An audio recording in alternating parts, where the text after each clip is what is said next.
पंजाब सरकार की post matric scholarship योजना 245 करोड़ रुपए आवंटित ताकि अनुसूचित जाति के विद्यार्थियों को मिले उच्च शिक्षा। अगर मुझे ये स्कॉलरशिप ना मिलती तो शायद मैं अपनी पढ़ाई जारी न रख पाती। 2,31,000 विद्यार्थी पंजीकृत, 92 करोड़ की रकम दी जा चुकी। मैं AI/ML हमेशा से पढ़ना चाहता था। अगर स्कॉलरशिप नहीं होती तो मैं कभी भी एडमिशन नहीं ले पाता ऐसे कोर्स में। मुख्यमंत्री भगवंत सिंह मान की कोशिशों से पंजाब बन रहा है रंगला पंजाब।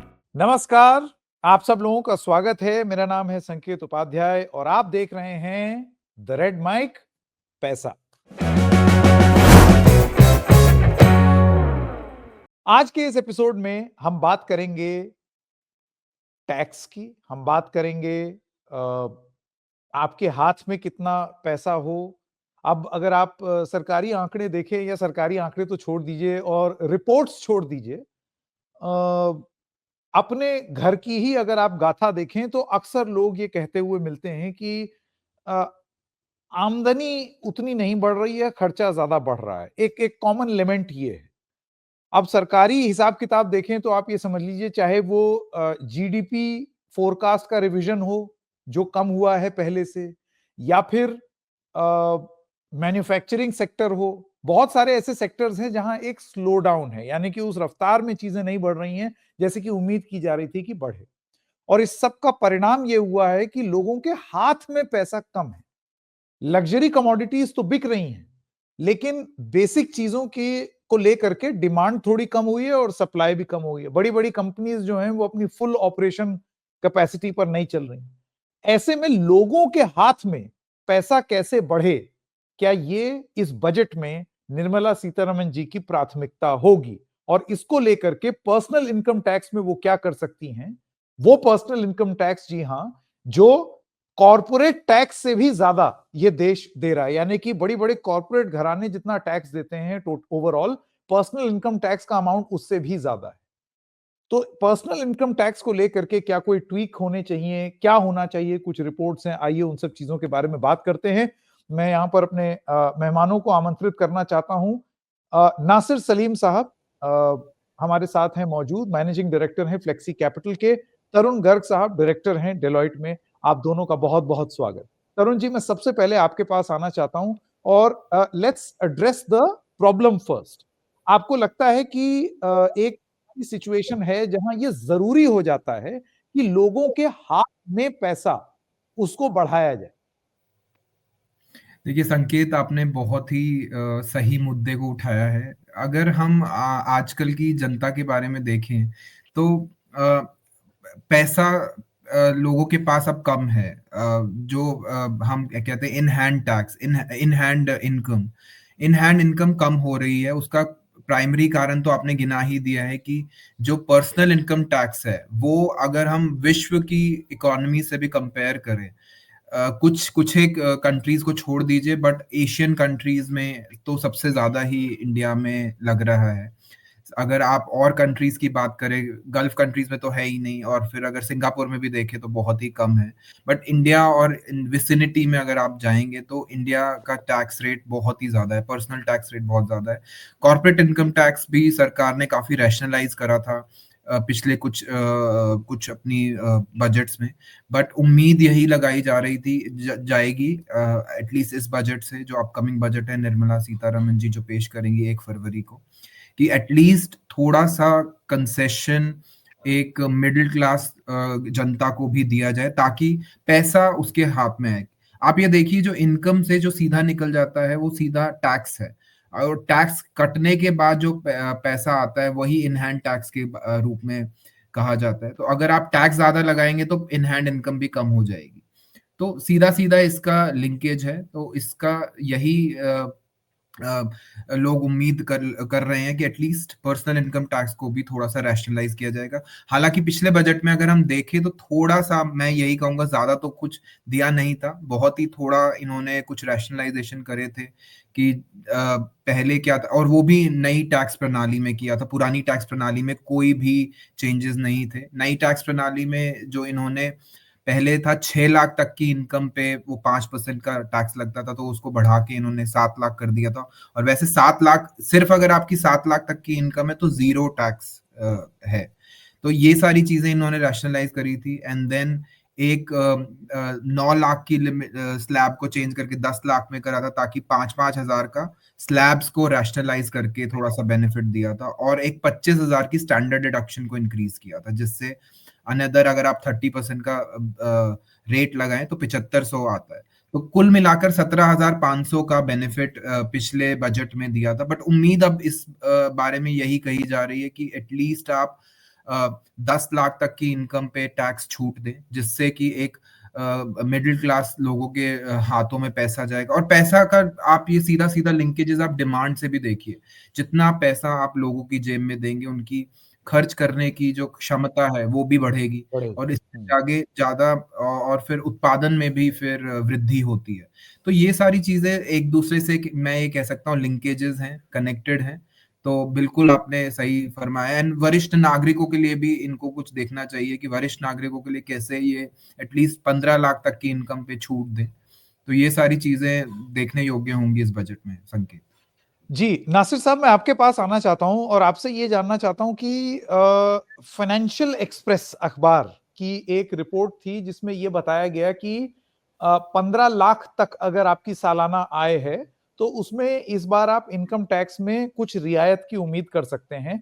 और इसके पीछे का ट्रिगर यह माना जा रहा है कि एक सिकुड़ते मिडिल क्लास, क्योंकि मिडिल क्लास की जो स्पेंडिंग कैपेसिटी है वो बताया जा रहा है कि वो कम हो रही है, तो इसको थोड़ा सा ठीक करने के लिए आपको लगता है कि और उसमें जो तमाम चीजें बोली गई कि 3 से 6 लाख की जो लिमिट है उसको 4 से 7 लाख कर दिया जाएगा ऑफ एग्जेम्पशन, और भी तमाम सॉप्स बताए हैं कि ये रियायत मिल जाएगी, वो आपको लगता है इतना काफी होगा, या हमको एक जिसे कहते हैं ना सर्जरी की जरूरत है और हम बैंडेड दे रहे हैं?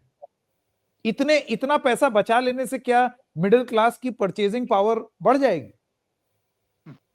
बहुत बहुत शुक्रिया संकेत जी कि आपने मुझे अपने पैनल पे जोड़ा। देखिए, सवाल बहुत हैं इस मुद्दे को लेके, तो मैं जो आपने सवाल पूछा मैं उस पर ही जवाब देना चाहूँगा। और ये है कि एक जो मिडिल क्लास है वो एक ऐसा हिस्सा है एक पूरे गाड़ी का, जिसे हम लोग मानेंगे उसको एक इंजन मानेंगे। और अगर गाड़ी का इंजन खराब हो गया तो आप समझ सकते हैं कि वो गाड़ी कैसे आगे चल सकती है। तो सबसे पहली चीज़ तो ये है कि मेरे हिसाब से, और आपने बिल्कुल सही आपने लाइन पकड़ी कि सर्जरी, हमारे हिसाब से तो सर्जरी की ज़रूरत है संकेत जी। और उसका मूल कारण क्या है? देखिए, आज अगर आप कंजम्पशन ब्रॉडली अगर आप देखें, पैटर्न देखें, तो एक एस्पिरेशन इंडिया है जिसमें मिडिल इनकम ग्रुप का एक बहुत बड़ा हिस्सेदार है, और उसके अंदर लोअर मिडिल इनकम ग्रुप भी है, जो एक एस्पिरेशन पे काम करती है। एस्पिरेशन इंडिया की कोशिश कर रही है कि भाई मुझे अगर एक कोई 2 व्हीलर है तो मुझे 4 व्हीलर चाहिए, 4 व्हीलर है तो मुझे एक ब्रांडेड गाड़ी चाहिए, और उसके कई वेरिएशंस और वर्जन्स हैं। हमारा ये मानना है कि डायरेक्ट टैक्सेस में और इनडायरेक्ट टैक्सेस अगर आप कंबाइन करें तो भारत देश में 50% से ज्यादा, ये नंबर आप ध्यान रखिएगा जो मैं आपको बता रहा हूं, आपका नंबर जो है 50% से ज्यादा का टैक्स है जो सरकार आपसे वसूल रही। और हमारे साथ तरुण भाई भी हैं जो एक टैक्स एक्सपर्ट भी हैं, तो वो आप उनसे भी पूछिएगा। और ये एक बहुत बड़ा नंबर है कि अगर आपने 100 रुपए कमाए तो जब आपने जाके कुछ सामान खरीदा या रेस्टोरेंट में गए तो 100 रुपए की चीज एक्चुअली आपको 118 की पड़ी। और उस मिडिल क्लास ग्रुप में कई तो ऐसे हैं जिनको कोई बेनिफिट नहीं मिल सकता जीएसटी इनपुट का। एक व्यू ये भी आ सकता है कि भी हमें जीएसटी इनपुट मिल जाएगा, मगर अगर आप उस इंडस्ट्री के नहीं है, आप उस सेक्टर में नहीं है, आप प्रोफेशनल नहीं है, तो आप कैसे इनपुट ले सकते हैं? पहला। दूसरा, हमारा ये मानना है कि जो कंजम्पशन के जो मतलब जो बिगेस्ट कंट्रीब्यूटर हैं वो ऑर्गेनाइज सेक्टर में है लोग, और ऑर्गेनाइज सेक्टर पे ही पूरा लोड डाल देना भी एक बहुत बड़ी समस्या है। हमारे देश में एक जो बार बार में हर बजट पे हम लोग कोशिश करते हैं देखने के लिए कि एक इनकम टैक्स फाइलिंग होता है डेटा, और एक होता है इनकम टैक्स रिटर्न। सरकार बार बार इनकम टैक्स जो फाइल करती है उसके बारे में बार बार कोट करती है।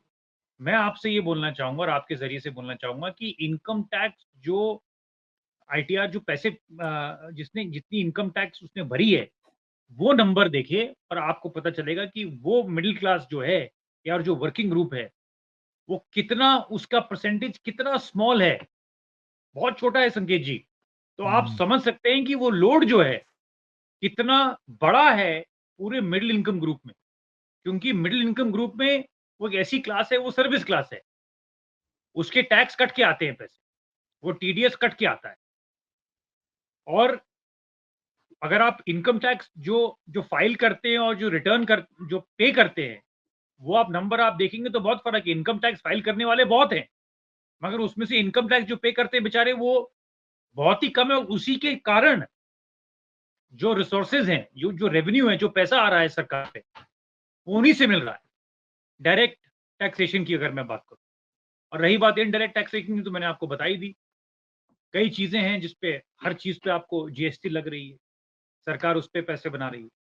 और तीसरा मेरा पॉइंट ये है कि हाल ही में एक रिपोर्ट में पढ़ रहा था जो मैं थोड़ा हैरान था कि एक बहुत ही हाई एंड गाड़ी जिसका नाम है रोल्स रॉयस, और उसका मॉडल भी मैं आपको बता दूं, स्पेक्टर नाम है उस गाड़ी का। मैं एक और आपको एक एग्जांपल देना चाहूंगा। रोल्स रॉयस स्पेक्टर एक गाड़ी है जो, वैसे अगर आप उस गाड़ी की जो जीएसटी और जो सब्सिडी जो आपको करंटली जो उस पर टैक्स एक नॉर्मल गाड़ी पे पड़ती है, मान लीजिए कोई गाड़ी जो 5-10 लाख रुपए की हो, वो अगर वही टैक्स में स्पेक्टर गाड़ी रोल्स रॉयस पे लगाओ तो वो गाड़ी होगी 12 करोड़ की। मगर आज सरकार ने उस पर छूट दे दी जो मिडिल इनकम क्लास कभी एस्पायर नहीं कर सकती खरीदने के लिए। तो जो एचआरआई है उसको तो बेनिफिट दे दिया आपने, वो 12 करोड़ की गाड़ी 8 करोड़ की मिल गई, 4 करोड़ की सब्सिडी मिल गई आपको उस पे, क्योंकि वो इलेक्ट्रिक व्हीकल है। ठीक है, वो मान लेते हैं कि थोड़ा एनवायरमेंट फ्रेंडली भी है, मगर जो बाकी हमारे जो मध्यम वर्ग के लोग हैं उनके लिए क्या राहत है? तो आपका जो पॉइंट है, मैं बिल्कुल सहमत हूं संकेत जी की सर्जरी की जरूरत है। और इसी के साथ मैं एक और लाइन बोलना चाहूंगा, हमें ये कोशिश करनी है, और मैं बार बार यही सुनना चाहूंगा और सुनना चाहूंगा कि प्लान क्या है गवर्नमेंट को, केंद्र सरकार के पास, कि आप इनकम टैक्स जो पे करते हैं उनको कितने ज्यादा लोग आप उस दायरे में ला सकते हैं, वो स्कोप कितना बढ़ाइए। आप मोटिवेशन दीजिए, जो मध्यम वर्ग के लोग हर साल बेचारे टैक्स पे करते हैं और गुनाह नहीं है टैक्स पे करना, आप उनको क्या और बेनिफिट दे सकते हैं। जैसे कि अगर आप एक सोशल सिक्योरिटी नंबर जोड़ दें, उसके साथ बोल दें कि भाई अगर आपके पास एक सोशल सिक्योरिटी नंबर है क्योंकि आपने लगातार टैक्स पे किया है, तो उससे आपको एक मेडिकल कार्ड मिल जाएगा, आपको तुरंत एम्स में अगर आपको एडमिशन चाहिए आपके अलग कोटा हो जाए। एक एग्जाम्पल के तौर से मैं आपसे बोलना चाहूंगा। सो मैं ये भी आपको स्पष्ट करना चाहूंगा, सर्जिकल तो चाहिए, राहत चाहिए, मगर साथ साथ में ये भी सरकार को करनी चाहिए कि भाई जो लोग टैक्स पे कर रहे हैं वो नंबर जो है कैसे बढ़ाया जाए, ना कि जो पे कर रहा है उसी पे सारा लोड दे दें आप। उसी मेरा पे point लोड ये डाल दें। बिल्कुल। तरुण जी, नासिर साहब ने बहुत डिटेल में ये बात समझाने की कोशिश की कि प्रॉब्लम क्या है और उसका सोल्यूशन किस तरीके से हो। मैं आपसे ये जानना चाहता हूं, क्योंकि डायरेक्ट टैक्सेस को आप बहुत बारीकी से देख रहे हैं, आपको लगता है कि थोड़ी इधर राहत थोड़ी उधर राहत से काम बन जाएगा, या एक कुछ फंडामेंटल या स्ट्रक्चरल बदलाव पर्सनल इनकम टैक्स में अब वक्त की पुकार है, जैसे कि दायरा बढ़े जिससे कि और लोग इस नेट में आए, असंगठित क्षेत्र बोल करके बहुत सारे लोग उससे बाहर ना रहे हैं। जी जी संकेत जी, देखिए जैसे नासिर जी ने भी बहुत ही दुरुस्त बात को उठाया, एंड जैसे आप भी बोल रहे हैं, सो बिल्कुल सही आप फरमा रहे हैं कि देखिए ये छोटी मोटी रियायतों से तो चेंजेस होंगे नहीं। और एक जो बात जो बहुत ही अच्छे ढंग से समझाई गई है दर्शकों को भी, कि देखिए मिडिल क्लास के ऊपर ही सारा बर्डन आप ना डालें। जो सैलरीड क्लास है, सैलरीड क्लास का टीडीएस कट के आता है, उनके पास ज्यादा ना तो रियायतें करने का है। और अब आप एक और चीज भी देख रहे हैं कि टाइम के हिसाब से पुरानी जो टैक्स प्रणाली है उसमें तो कोई बदलाव आ नहीं रहा, और अब सरकार का जो दृष्टिकोण है वो इसी तरफ जा रहा है कि वो नई टैक्स प्रणाली जो है, न्यू टैक्स रिजीम, उसी को ही प्रमोट कर रही है। ये भी हो सकता है कि आने वाले कुछ वर्षों में वो ओल्ड टैक्स रिजीम को बिल्कुल ही अपने टैक्स कोड से हटा दे। तो उस दिशा में अगर देखें तो फिर क्या ये उचित है जो भी मिडिल क्लास है उनके लिए? तो मेरा तो यही मानना है कि शायद उचित ना हो, तो उसको आपको कंटिन्यू करना चाहिए। और दूसरी दृष्टिकोण मतलब से जो ओल्ड टैक्स रेजिम चलते रहनी चाहिए, क्योंकि ओल्ड टैक्स रेजिम में तमाम चीजें थी, वो कॉम्प्लिकेटेड जरूर लगता था, लेकिन अगर हाँ, आप इतना यहाँ निवेश कर रहे हैं तो इतनी छूट, इतना ये कर रहे हैं तो वो एक कोई एक इन्वेस्टमेंट इन्वेस्टमेंट मैकेनिज्म था। को प्रमोट करती है। तो आप ये देखिए, अगर आप ये कह दें कि भाई नहीं, टैक्स का जो मुद्दा है वो इन्वेस्टमेंट से ना जोड़े जाएं, तो वो एक सही रैशनल नहीं है। तो आपको पुरानी टैक्स प्रणाली, ओल्ड टैक्स रिजीम को कंटिन्यू करना चाहिए, जिससे बहुत सारे लोग एक सेविंग्स अपनी सोशल सिक्योरिटी में इन्वेस्ट करते हैं। क्योंकि प्रोविडेंट फंड, आप देखिए, प्रोविडेंट फंड मैंडेटरी नहीं है। अगर आपकी 15,000 तक की इनकम है मंथली आए, तब तो आपके ऊपर मैंडेटरी लगता है। बट बहुत सारे लोग 15,000 से कहीं अधिक कमाते हैं। तो आजकल के जो हम ये यंगस्टर्स देखते हैं, जेनजीज, मिलेनियल्स, वो प्रोविडेंट फंड में नहीं कंट्रीब्यूट करते, तो उनके पास खुद ही टेक होम होती है। But at least old tax regime में जो बेनिफिट्स हैं उसके कारण वो इन्वेस्ट करने की कोशिश करते हैं, या तो अपने पीपीएफ में डालते हैं, या सुकन्या समृद्धि में डालते हैं, या फिर अपनी एनपीएस एक बहुत ही अच्छी रिजीम है उसमें भी डालने की कोशिश करते हैं। तो ये सारी चीजें कंटिन्यू होनी चाहिए। दूसरा, तरुण जी, इस पर एक लॉजिक ये दी जाता है, ये लॉजिक दिया गया जब न्यू टैक्स रेजीम आया, कि आप लोगों को बुद्धू मत समझिए, कि सरकार ही बताएगी कि निवेश करो, लोगों के विवेक पर छोड़ दो कि उनको कहाँ निवेश करना है, उनको कैसे निवेश करना है। उनके कैश इन हैंड रहेगा तो उनको पता होगा कि उनको कैसे, कौन से इंस्ट्रूमेंट में पैसा लगाना है। ये थी vision behind new tax regime. तो आपको लगता है कि ये, आप क्यों कह रहे हैं कि ये ना हो करके ओल्ड टैक्स रेजीम भी होनी चाहिए? देखिए, मेरा बस यही मानना है, क्योंकि बहुत सारे जो टैक्स पेयर्स हैं आज भी पुरानी टैक्स रिजीम से जुड़े हुए हैं। अगर आप एक जो स्टैटिस्टिक्स भी निकाली थी, करीब 50% जो टैक्स पेयर्स हैं फिर भी आज की तुलना में अभी भी वो जुड़े हुए हैं पुरानी टैक्स प्रणाली से। नई टैक्स प्रणाली में शिफ्ट हुआ है, और वो भी क्यों हुआ है कि पुराने कुछ 2-3 बजट से इन्होंने जो चेंजेस करे हैं। जैसे अब आप ये देखिए, एक जो नासिर जी ने बहुत ही अच्छा पॉइंट उठाया कि आपने हाई एचएनआईज के लिए काफी चीजें करी हैं। अब नई टैक्स रिजीम में एक जो चेंज है कि 25% का सरचार्ज कर रखा है अगर आपकी 5 करोड़ से ऊपर इनकम है। पुरानी टैक्स रिजीम में यही सरचार्ज 37% है। तो करीब करीब इफेक्टिव टैक्स रेट पुरानी टैक्स प्रणाली में 42.74% आ जाता है, और जबकि नई टैक्स प्रणाली में 39% है। तो ये क्या दिखा रहा है कि आपने जो आपने लग्जरी जो कमा रहे हैं, या फिर जो वेल्थ क्रिएटर्स हैं, मे बी वो भी एक सोच थी गवर्नमेंट की, वेल्थ क्रिएटर्स को थोड़ा सा हम प्रमोट करेंगे, या फिर वो अगर अपना पैसा इंडिया में ही रखे, तो उन्होंने 39% पे कैप किया। बट मिडिल क्लास के लिए क्या? जो एक मूड क्वेश्चन उठ रहा है, मिडिल क्लास के लिए क्या? तो एटलीस्ट आपको बेसिक एग्जेम्पशंस भी बढ़ानी चाहिए, और असंगठित क्षेत्र जो आप बता रहे हैं उसको बोल के बिल्कुल ये रियायतें नहीं देनी चाहिए। बहुत सारे मैकेनिज्म हो सकते हैं। आप एक अगर ट्रांजैक्शंस पे आप टीडीएस लगा रहे हैं, तो वो सारी चीजें भी इनको नोट करनी चाहिए। जो भी हमारे अब आज की डेट में बहुत सारे, मैं मतलब अनपॉपुलर ना हूं, लेकिन मैं फिर भी आपको बताने की कोशिश करता हूँ। आजकल बहुत सारे लोग कहने को फिर वो कृषि क्षेत्र से जुड़े हुए हैं, but at the same time उनकी बहुत सारे अदर बिजनेसेस भी हैं। तो सरकार को एटलीस्ट उन सब चीजों पे भी देखना चाहिए। असंगठित क्षेत्र बोल के उनको बाहर नहीं करना चाहिए कि भाई ये एग्रीकल्चरल इनकम है तो बिल्कुल ही एग्जेम्प्ट हो जाए। और आजकल जैसे ये ड्राइवर्स भी हैं, उबर ड्राइवर्स, उनकी भी जो पे है बहुत, मतलब काफी अच्छे ढंग से उनकी चलती है बहुत, और वो भी मतलब 1 लाख या 80,000 रुपए पर प्रति माह की उसमें कमाते हैं। बट क्या उन पे टैक्स लगता है? जीएसटी तो मैं मानता हूं कि वो दे रहे हैं, बट इनकम टैक्स के दायरे से वो क्या, कैसे उनको लाया जाए? तो सरकार को डेफिनेटली रैशनलाइजेशन की तरफ जाना चाहिए, और काफी स्ट्रक्चरल चेंजेस इंट्रोड्यूस करने पड़ेंगे बजट में। जी नासिर साहब, मैं आपसे ये जानना चाहता हूं, देखिए एक बहुत रेडिकल व्यू कभी कभार बीच में आता है, और आपको याद होगा कि वो प्रधानमंत्री की इकोनॉमिक एडवाइजरी काउंसिल के ही कुछ मेंबर्स का सजेशन था कि किसानों पर भी थोड़ा सा ही सही टैक्स लगना चाहिए। अब आप जानते हैं ये इकोनॉमिक डिसीजन नहीं, पॉलिटिकल डिसीजन होता है, और किसी सरकार में इतना दम नहीं है फ्रैंकली कि वो इस तरीके का कोई फैसला ले, नंबर 1। और ये मान लेना कि बहुत रईस किसान है, वो और धंधे हैं उसमें आप जरूर टैक्स लें, लेकिन कृषि क्षेत्र में आप कैसे परिभाषित करेंगे बड़ा किसान, इसको लेकर के बहुत सारे फार्मर ऑर्गेनाइजेशंस ने भी अपना रिप्रेजेंटेशन दिया है। पॉइंट यहां पर दूसरा है, एक इसका काउंटर रेडिकल सजेशन ये है कि इस देश में पर्सनल इनकम टैक्स हो ही क्यों। जैसे कि आपने बताया कि वो टैक्सेशन 50% से भी ऊपर है, आप हर तरीके से इनडायरेक्ट टैक्स ले रहे हैं, हर किसी से ले रहे हैं, उस टैक्स नेट में सब लोग हैं, तो ये पर्सनल इनकम टैक्स की जरूरत क्यों है?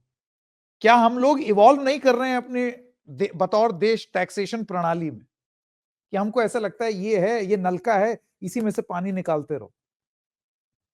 ये शक्ति जी, मुझे पूरा विश्वास है कि ये जो आप रिकॉर्डिंग कर रहे हैं, ये प्रधानमंत्री कार्यालय तक पहुंचेगा, क्योंकि बहुत जरूरी है। एडवाइस हम दे रहे हैं, हो सकता है तरुण जी और हम और आप जो हैं उनके एडवाइजरी काउंसिल में आप हो जाएं, जगह मिल जाए। मगर देखिए, दो चीज़ें हैं इसी पॉइंट पे मैं बोलना चाहूँगा और मैं स्पष्ट करना चाहूँगा। देखिए, आपने कृषि के बारे में बात करी और इसमें एक पॉइंट ऑफ व्यू है और मैं तरुण भाई से बिल्कुल सहमत हूँ। इसमें अगर आप ये डेटा फर्दर थोड़ा कॉल आउट करें, निकाल के देखें, खोज के निकाल के देखें, तो आज की डेट में जो लैंडलेस फार्मर्स हैं बेचारे, वो उनकी हालत बहुत खराब है और ये डेटा मैं आपको बता रहा हूँ, आप चेक करिएगा। मेरे ख्याल से मेरे पास उत्तर प्रदेश का डेटा है जो मैं आपको दे सकता हूँ, कि जो लैंडलेस लेबरर, वो बेचारा ज़मीन किसी और की है, वो लेबर करता है और वो फिर जो उससे आउटपुट आता है, वो जाके मंडियों में बेचता है और फिर वो एक रेंट जमा करता है और जो अगेन और यही पॉइंट मैं बोलना चाहूँगा, जिसकी ज़मीन है, उसको सारा बेनिफिट मिल जाता है। अब भई वो दूसरे भी काम कर रहे हैं, उनके मल्टीपल बिज़नेसेस चल रहे हैं और ज़मीन इतनी इतनी उनकी मतलब करोड़ों की जायदाद है और एकर्स और एकड़ ज़मीन है। तो अब देखिए, यहाँ पे भी कहीं न कहीं बहुत मेजर मिसफिट है। तो जो आपने एक बात बोली कि हमारा व्यू क्या है, हमारा तो ये व्यू है कि आप सेग्रीगेट करिए, डेटा को तगड़ा बनाइए। आपके पास अब तो ड्रोन सिस्टम्स हैं, कितनी सारी चीज़ें हैं। अब तो आर्टिफिशियल इंटेलिजेंस भी आ रही है, डेटा माइनिंग हो रही है इतनी ज़बरदस्त। तो सरकार को ये स्पष्ट करना चाहिए कि भई लैंडलेस लेबरर्स के लिए हमारे पास क्या टैक्सेशन बेनिफिट है और जो लैंड ओनर्स हैं, जिन्होंने अपनी ज़मीन दे रखी है, उनके साथ क्या टैक्स ट्रीटमेंट हो सकती है, अगर हम लोग ऐसा कुछ सोच पाएँ। दूसरा, जहाँ तक आपका पर्सनल इनकम टैक्स का जो सवाल है और सवाल ये है कि भाई आप टैक्स ही हटा दीजिए। देखिए, ये तो जायज़ नहीं हो सकता, क्योंकि ये एक मॉडल है। मॉडल है, पैसा आएगा तो वो पब्लिक वेलफेयर में खर्च होगा। सरकार का काम होता है to manage public welfare, infrastructure provide करना, और भी अहम चीज़ें हैं, लॉ एंड ऑर्डर प्रोवाइड करना। तो वो तो देखिए इम्पॉसिबल है, क्योंकि हमारे पास कोई नेचुरल रिसोर्सेज़ तो नहीं है, जैसे कि मिडल ईस्ट कई कंट्रियों में हैं, जैसे उनके पास तेल था और अबंडेंस था, तो वो एक कंट्रोल करते थे ऑयल प्राइसिंग को और उसके हिसाब से आपको जो टैक्सेशन बेनिफिट्स मिलते थे, वो आपको टैक्स फ्री हो जाता था। बट वो भी अब चेंज हो रहा है, क्योंकि ऑयल भी डिप्लीट हो रहा है उन देशों में। मगर हमारा एक सजेशन ये है कि आपने सरकार एक तरफ ये कहती है कि भई हमने बहुत सारे डीबीटी, डायरेक्ट बेनिफिट ट्रांसफर्स हमने लोगों को दिए, बेनिफिट कराया और कई जो आरबीआई का डेटा आ रहा है सामने कि भई कई हमने अकाउंट्स खोल दिए। करोड़ों में अकाउंट्स खुल गए पिछले 10 साल की के अकाउंट्स, ये जो जनधन योजना के तहत। तो हमारा ये मानना है कि आप कुछ लोगों के लिए एक सिंप्लीफाइड बैंकिंग टैक्स क्यों नहीं इंट्रोड्यूस करते? तो जो ये जो इनडायरेक्ट टैक्स है, इसको कम करिए, पुश करिए लोगों को, क्योंकि आप वैसे भी पुश कर रहे हैं कि कैशलेस इकोनॉमी की अब बात आपने डिमोनेटाइजेशन की बात करी 2016 में। इंटेंट सही था, वो अलग बात है कि वो कितना ज़मीन पे उतरा, वो एक अलग डिबेट है और डिस्कशन है। मगर संकेत जी, हमारा पॉइंट ये है कि अगर आप एक तरफ डिजिटल बैंकिंग की बात कर रहे हैं, डिजिटल ट्रांज़ैक्शंस की बात कर रहे हैं, तो उससे क्या आप टैक्स कुछ कलेक्ट कर सकते हैं क्या? ठीक है? और कहीं आप राहत, अगर आप वहाँ से टैक्स कलेक्ट कर रहे हैं, तो देखिए आज की डेट में एक बैंकिंग टैक्स एक ऐसा, मेरे हिसाब से एक ऐसा टूल है, जो सरकार इस्तेमाल कर सकती है, इफ़ेक्टिवली कर सकती है और उसके कई बेनिफिट्स हैं। क्योंकि एक तरफ आप डिजिटल पुश की बात कर रहे हैं, अगर आप डिजिटल पुश की बात कर रहे हो, कहीं न कहीं मैंने ये देखा है, आपने भी विटनेस किया, तरुण भाई ने भी विटनेस किया होगा कहीं न कहीं। आज अगर मैं पार्किंग गाड़ी करने जाता हूँ, तो वो कहता है साहब पेटीएम कर दीजिएगा, कैश नहीं है। तो कहीं ना कहीं अगर एक रैशनलाइजेशन एक मॉडल की तरफ अ, अगर ऐसे कुछ अपॉर्चुनिटी हो तो सरकार को वो करना चाहिए। मेरे हिसाब से टेक्नोलॉजी आज इतनी एडवांस हो गई है कि बैंकिंग टैक्स जैसा कोई स्ट्रक्चर आज नामुमकिन नहीं है। तो ये भी एक पर्सपेक्टिव है कि आप टैक्स तो बिल्कुल खत्म नहीं कर सकते, मगर आप टैक्स जैसे अभी हम लोग डिस्कस कर रहे हैं कि हम टैक्स के एवेन्यूज कलेक्ट करने के लिए हम कैसे बढ़ा सकते हैं, तो ये एक एवेन्यू है और मुझे पूरा यकीन है, मैं आपको पूरे विश्वास के साथ कह सकता हूँ कि ये अगर आपने कर दिया तो कहीं न कहीं आपकी कलेक्शंस भी बहुत बढ़ जाएँगी और जो मिडल इनकम ग्रुप है, जो बोझ है मध्यम वर्ग पे, वो काफ़ी हट सकता है। बिल्कुल। Tarun ji, last comment. मैं ये जानना चाहूंगा कि as a director of Deloitte आपको क्या लगता है कि पर्सनल इनकम टैक्स में सरकार को क्या करना चाहिए? आई एम श्योर, मतलब बहुत सारे इंडस्ट्री हेड्स, कंसल्टेंसी फर्म्स, सब अपना अपना जिसे कहते हैं ना विश लिस्ट बजट से पहले देती हैं सरकार को। तो आपको कम से कम टैक्सेस के फ्रंट पर क्या लगता है जिससे वाकई जमीन पर फर्क पड़ सकता है? देखिए, मेरा हमारी जो विश लिस्ट में हम जो काफ़ी प्रमोट भी कर रहे थे और गवर्नमेंट को एडवोकेट भी कर रहे हैं, उसमें यही मानना है हम सबका कि एटलीस्ट आप देखिए, एक तो जो बेसिक जो एग्जेम्पशन लिमिट है, उसको आपको 7 लाख जो आपने रख रखी है नई टैक्स प्रणाली में, उसको कम से कम 10 लाख तो कर देना चाहिए। मिनिमम है। और वरिष्ठ नागरिकों के लिए आपको अलग से सोचना चाहिए कि करीब 15 लाख तक का उनका कोई उनकी आय पे कोई टैक्स ना लगे। दूसरा, जो स्टैंडर्ड डिडक्शन इन्होंने सिर्फ आप ये देखिए मात्र 75,000 तक की है, तो इसको भी डबल करना चाहिए, क्योंकि अगर आप हाउस प्रॉपर्टी में भी देखिए तो स्ट्रेट 30% का जो एक डिडक्शन मिल जाती है कि अगर आपकी आमदनी है और उसमें जो भी खर्चों को निकालने के लिए 30% का स्ट्रेट डिडक्शन है, तो एटलीस्ट। लेकिन एक सैलरीड क्लास के लिए क्या है, वो तो कुछ भी नहीं है। तो अब अगर वो नई टैक्स प्रणाली में जाता है तो आपको कम से कम 1.5 लाख तक की तो छूट उनको रखनी चाहिए, जो कि उनके जो खर्चे हैं आने जाने की जो तो बात सर उसमें एक सेकेंड, मैं बस सम अप कर दूं। आप कह रहे हैं स्टैंडर्ड डिडक्शन बढ़े, बिल्कुल। नंबर 1, और नंबर 2? नंबर 2, मेरा कहना है कि at least basic tax exemption limits को भी इंक्रीज करना चाहिए। जो 7 लाख तक की जो एग्जेम्पशन थी, उसको 10 lakh for up to 60 years, और जो वरिष्ठ नागरिकों के लिए 15 लाख। ये दो बेसिक हमारी विश लिस्ट है। इंटरेस्टिंग। मतलब ये जो तरुण जी कह रहे हैं, नासिर साहब कह रहे हैं, ये तो मिडिल क्लास के लिए एकदम बिल्कुल कान में मिश्री सी घुल जाएगी अगर इस ये तरीके की चीज हो। मेरा इसमें भी लेकिन ये वक्त की एक और पुकार है। एडिशन है संकेत जी, एक और जी नासिर एडिशन। साहब। मैं क्योंकि कैपिटल मार्केट्स का एक पार्टिसिपेंट हूँ और हम जी। लोग इसमें डील करते हैं। देखिए, अभी एक नई साइकिल शुरू हुई है इक्विटी मार्केट्स की। अगर आप इक्विटी पेनिट्रेशन देखें, कैपिटल मार्केट्स की बात करें केवल संकेत जी, तो 6% के आसपास है। 6% टू जीडीपी जिसको हम लोग कहते हैं। तो ये आगे चल के ये बढ़ेगा। तो हमारा ये मानना है कि जो आपने शॉर्ट टर्म कैपिटल गेन किया, उसमें आपने कुछ चेंजेस किए हैं। मगर हमारा एक मानना है कि जैसे कि अभी आपने शॉर्ट टर्म कैपिटल गेन 15 से 20% बढ़ा दिया। भई आपको क्या ज़रूरत थी? अभी तो लोग पार्टिसिपेट कर रहे हैं, वो नए-नए आ रहे हैं इसमें। क्योंकि आपने एकदम से देखा कि मार्केट में तेज़ी आ गई तो आपने वो बढ़ा दिया। तो उसमें कुछ छूट मिल जाए। इक्विटी लिस्टिंग जो इक्विटी की जो लिस्टेड ऑप्शंस में, स्टॉक्स में जो नासिर आजकल साहब, अब बहुत फिर लोग निवेश सरकार कर रहे पलट हैं। के कह देगी ना सब जगह वो छूट दे देंगे, तो फिर अपना कमाएंगे कैसे?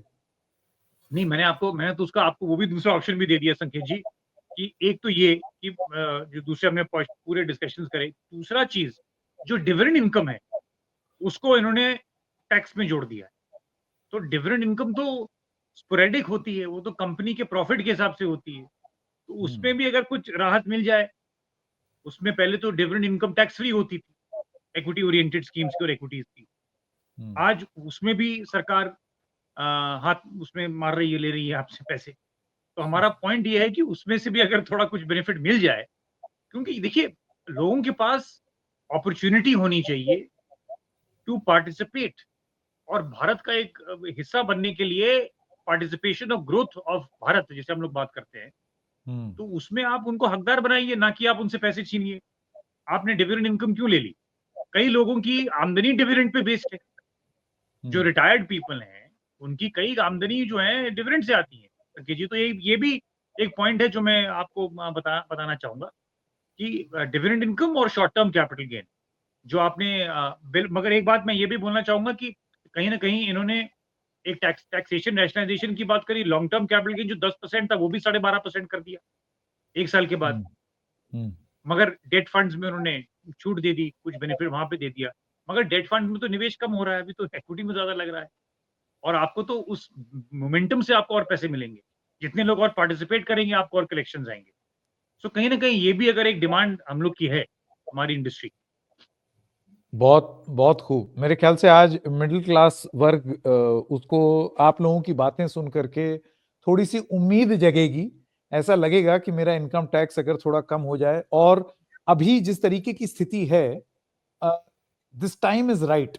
ये स्टेप अभी अगर लिया जाएगा तो एक्चुअली थोड़ा सा स्ट्रेस कम होगा, क्योंकि वो आपकी ओवरऑल इकोनॉमी और इकोनॉमिक सिचुएशन में भी दिखाई दे रहा है। आप सोचिए ना, क्यों सरकार को जरूरत महसूस हुई कि आप अपना ग्रोथ प्रोजेक्शन जीडीपी का उसको रैशनलाइज करें, कम करें। इसका मतलब कहीं कुछ तो गड़बड़ है ना। बहुत बहुत धन्यवाद तरुण जी और नासिर साहब हमारे साथ जुड़ने के लिए। द रेड माइक पैसा में आज इतना ही, फिर मिलेंगे किसी और मुद्दे के साथ, तब तक के लिए नमस्कार।